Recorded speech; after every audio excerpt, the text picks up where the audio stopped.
Hi, and welcome to the Sustainable Village. It's here late season in Boulder, and today I'm going to show you how to install your soaker hose. Blue mats work on any pressure up to 15 psi. Our Blu Soak has a more narrow range of between 2 and 8 psi, with a sweet spot of about 3 to 4 psi. When you have enough experience, you can tell a good pressure by squeezing it, but in the beginning it's good to use a pressure gauge or a measuring clear water line like this at the end.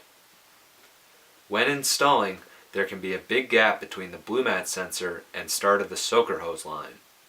You can solve this problem by either bringing the soaker hose line back to the carrot or putting in a distribution dripper between the sensor and the soaker hose.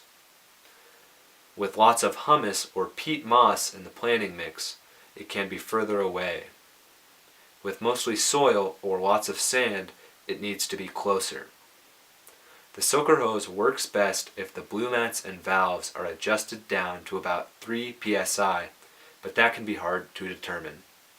When you're more experienced, you can tell by feel, but in the beginning it's best to use a pressure gauge or our Blu Soak adjuster.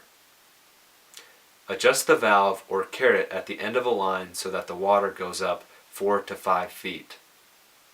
In outside installations where squirrels, chipmunks, dogs, cats, and high winds might misadjust the carrots, it's good to adjust with a valve and the carrot open. Then adjust with the carrot so the water will turn off at night when it rains and when the plants don't need it. If something stops the sensor from working, you won't have a flood. The soaker hose will use much more water but will work the same way it's been used for 50 years without blue mats.